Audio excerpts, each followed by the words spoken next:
민중의 소리 이완배 기자 함께하겠습니다. 이완배 기자님. 네, 안녕하십니까? 네, 오늘 어떤 이야기 해볼까요? 예, 오늘은 모처럼 일본 경제 뉴스를 살펴보겠습니다. 예.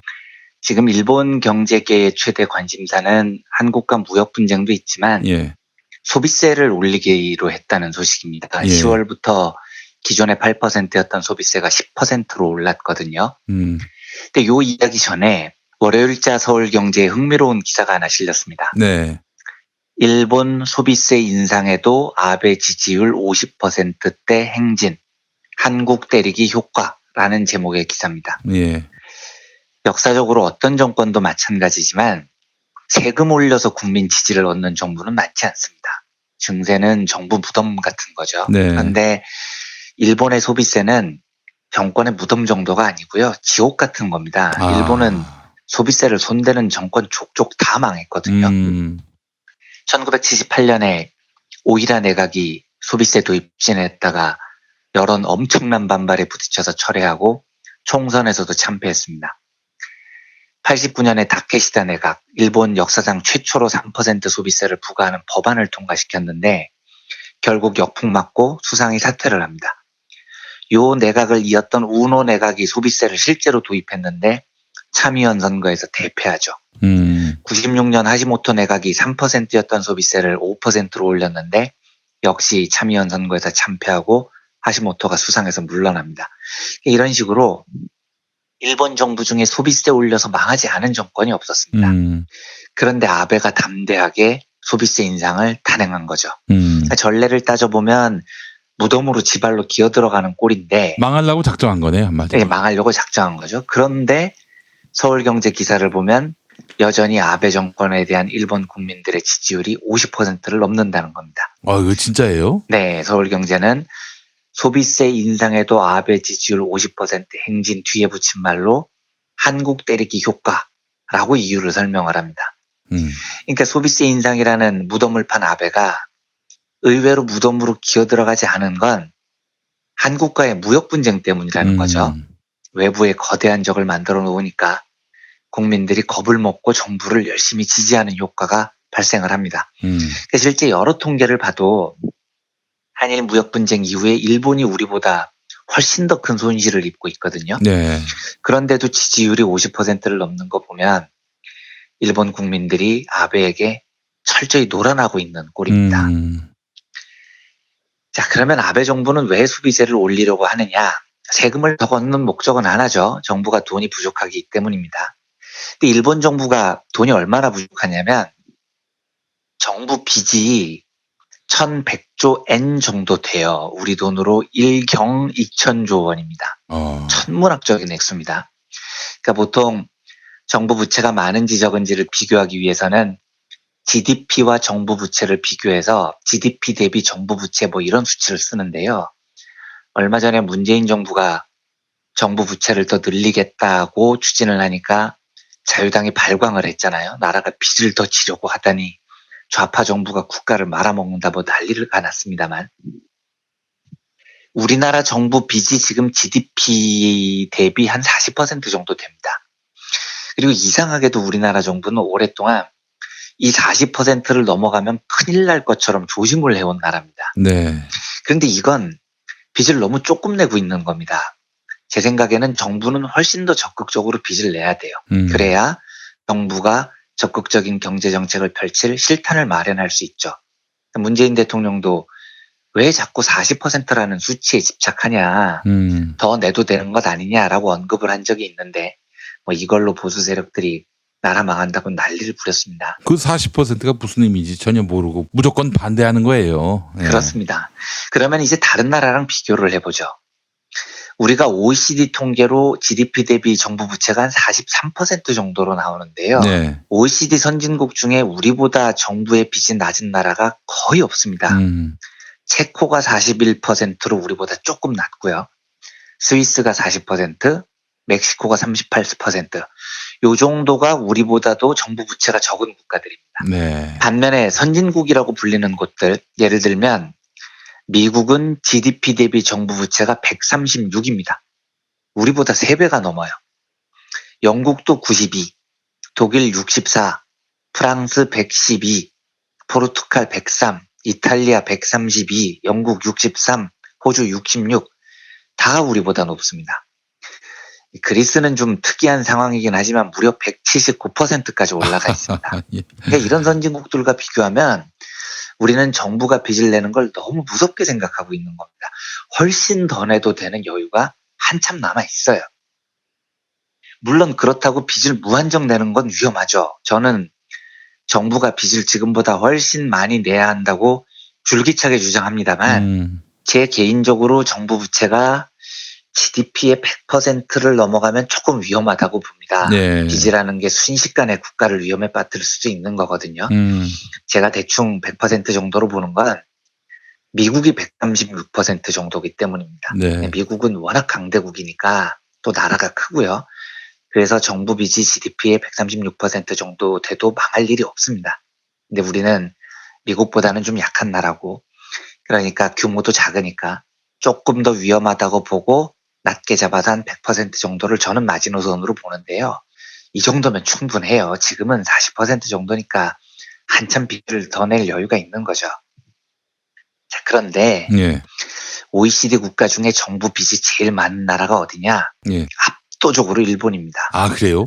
예, 일본 정부의 빚은 일본 GDP에 비해서 무려 233%나 됩니다. 아, 그래요? 예, 그러니까 한국이 40 정도니까 미국은 130이고요. 일본은 지금 한국의 6배 가까이 돼 있어요. 그래서 제가 자유당 애들이 정부 빚 더 내면 나라 망한다 이런 헛소리 할 때마다, 야, 니들 일본 좋아하잖아, 일본, 니들 좋아하는 일본 따라 해봐. 거기는 정부 부채가 233%야. 왜 그런 건 안 따라 해? 라고 속으로 비웃죠. 제가 정부 빚에 대해서 반대한 쪽입니다만, 네. 233%면 너무 과한 거예요. 일본은 이거. 경제 규모가 커서 버티고 있지, 예. 좀 작은 나라들은 이 정도 정부 부채면 매우 위험한 수치입니다. 그리고 일본도 이걸 알아요. 그래서 빚을 줄이려고 하는 겁니다. 아베 정부가 소비세 인상이라는 무덤을 판 이유가 바로 이거죠. 네. 근데 문제는 세금을 걷는데 아베가 제일 비열하고 저급한 수단을 썼다는 겁니다. 아. 세금에는 직접세와 간접세라는 게 있습니다. 직접세는 세금을 부담하는 사람이 직접 국세청에 내는 세금입니다. 네. 예를 들면 우리 월급 받을 때 소득세 때 가잖아요. 네. 이거 직접세입니다. 그러니까 세금을 내야 되는 대상자인 우리의 통장에서 세금이 나가죠. 네. 근데 반면에 간접세는 세금 부담을 지는 사람과 네. 국세청에 세금을 내는 사람이 달라요. 대표적인 게 부가가치세입니다.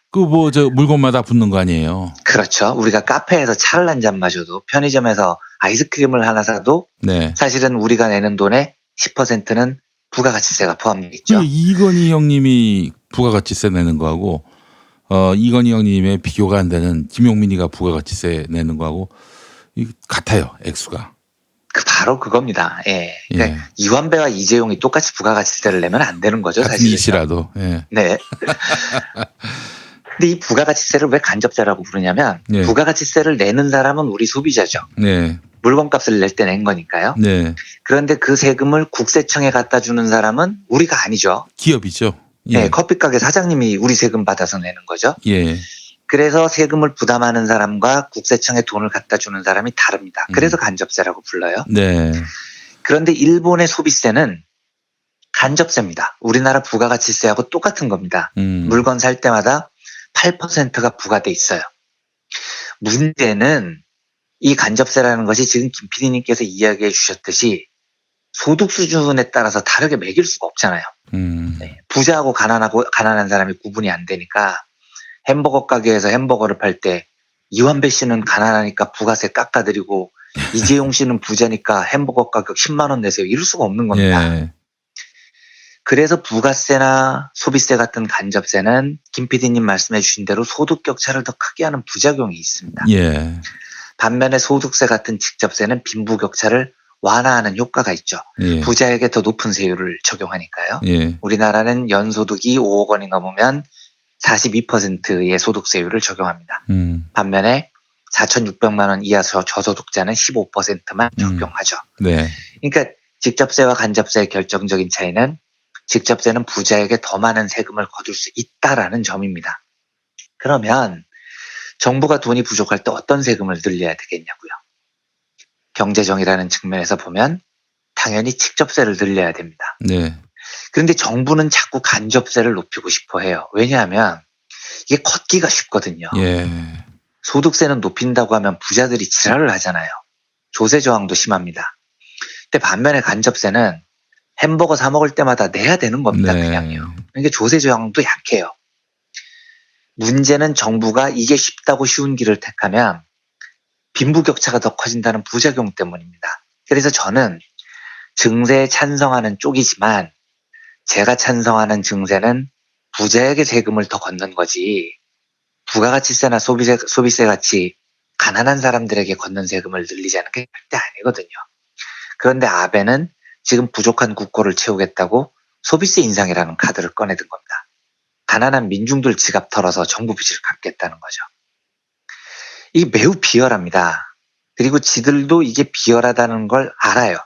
그래서 비열함을 숨기기 위해서 한국을 때리는 겁니다. 일본 국민들의 관심을 한국으로 돌려놓는 거죠. 그러니까 요약하면 일본 민중들은 지금 아베에게 초대형 소비세 사기를 당하고 있는 겁니다. 제가 이런 이야기 자주 드립니다만 좋은 나라, 좋은 정부일수록 세금은 차별적으로 걷는 거고요. 복지는 보편적으로 하는 겁니다. 세금을 거둘 때에는 부자에게 더 걷고 가난한 사람에게는 덜 걷는 차별을 계속 강화해야 되고요. 예. 복지를 할 때에는 부자건 가난한 사람이건 차별 없이 그냥 심플하게 보편적으로 하는 게 좋습니다. 왜냐하면 부자는 식별하기가 쉽잖아요. 예를 들어서 연소득이 5억이 넘는다. 이러면 부자죠.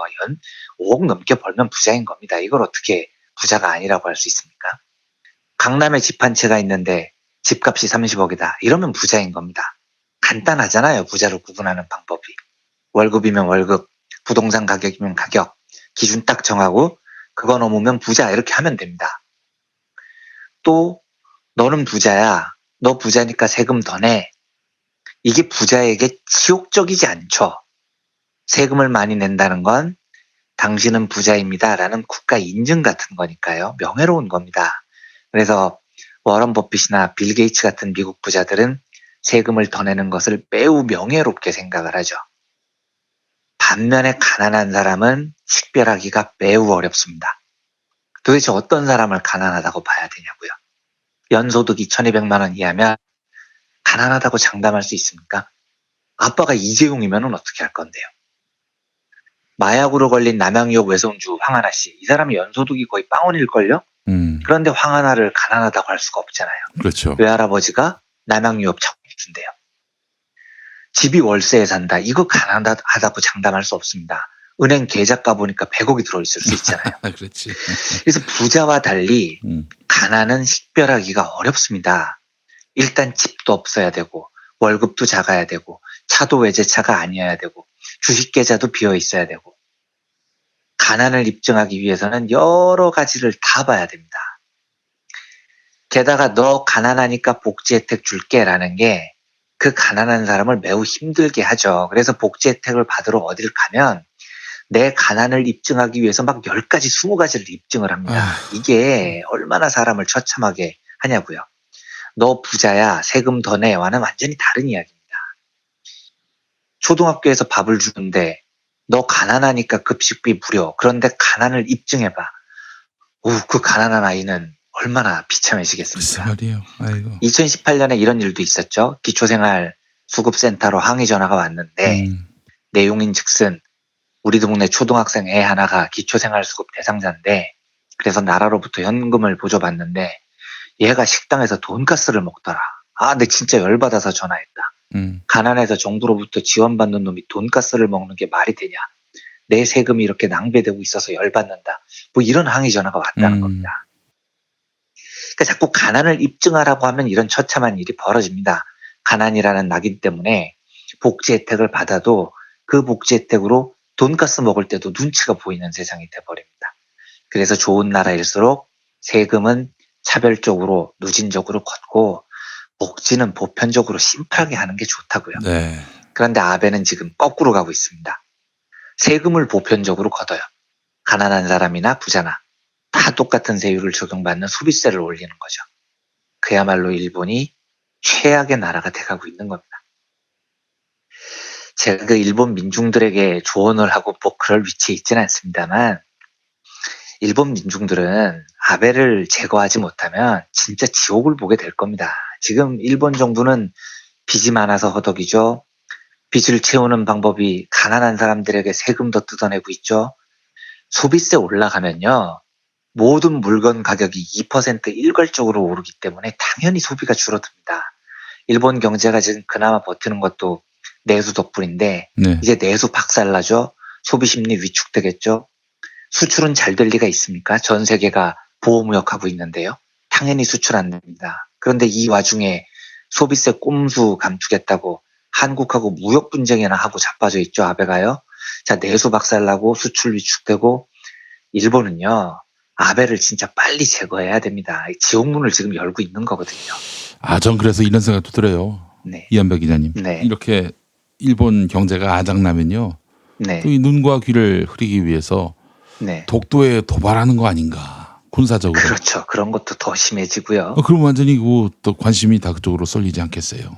그렇습니다. 이게 일본 민중들은 대형 사기극을 당하는데 사실 독도가 우리 땅이다, 뭐 다케시마인가요? 뭐 이렇다 이렇게 얘기를 하면 또 일본 국민들 또 막 열 올리고 찬성하고 아베 만세 이렇게 돼버리는 겁니다. 무슨 이게 말입니다. 예.